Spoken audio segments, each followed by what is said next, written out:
Hey everyone, I'm Joe Ziegler, Game Director of VALORANT. It's the middle of Act 3 and our latest Agent Sky just entered the rotation, and by now, you've also battled on our newest map, Icebox. Even with all our teams still working from home, we've been updating VALORANT at an insane pace since launch, all to make sure the hours you put into VALORANT are worth it. This is why getting a fifth map to you earlier than expected was so important to us. Maybe it placed us off cadence, but we needed to meet your legitimate demands for more gameplay variety outside of just new agents. So the Maps team and others busted their ass to get Icebox out nearly 3 months early. As a side benefit, we'll also get to see Icebox played by VALORANT pros during the first Strike event in December. We've also heard and read your questions about our long-term plans for maps. I know we've previously said that we release a new map at the start of every episode, so you probably want to know what happens now that Icebox cut the line. I'm going to spend the next few minutes to answer most of your recent map questions, like our long-term goals for VALORANT maps, thoughts on the trade-off between map utility and map design, as well as how we want to get you more maps as soon as we can. I think everyone's biggest request has been, how do we get more maps? So I'm just going to start there and work backward. Our top priority is increasing our competitive map pool so that you get a diverse range of strategic experiences and settings every night. 4 maps is definitely not enough, and with 5 we're on our way, but I still don't think that's ideal. I'd say we need at least a couple more before we can feel comfortable with our map diversity relative to the needs of both competitive and casual play. We've also heard requests for opening up community maps or modding to trial by fire some new map experiences into VALORANT. Believe me when I tell you we understand the incredible value of community-made maps. Many of our designers, artists, and engineers were recruited from that modding community. This is a discussion we have all the time. It's one Sal Garozzo, senior game designer on maps, has been a constant advocate for.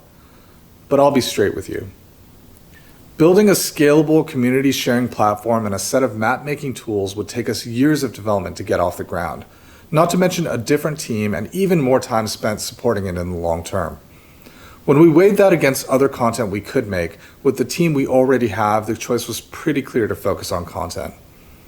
We want each new map we introduce to be fully supported and integrated within the VALORANT ecosystem.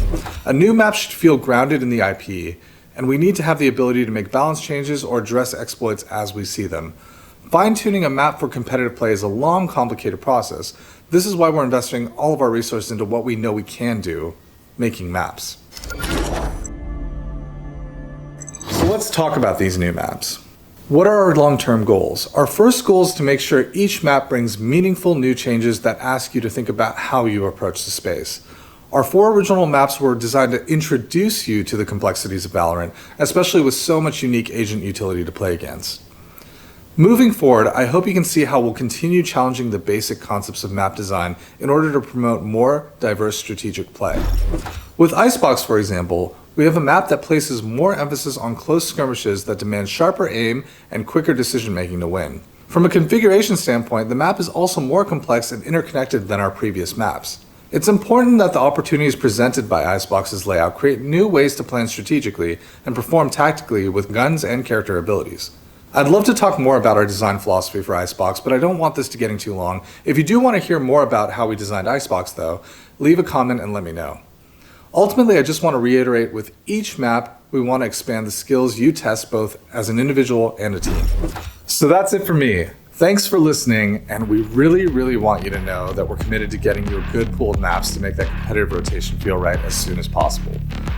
In the meantime, keep us honest and don't stop with the feedback. Thanks, and we'll see you again soon.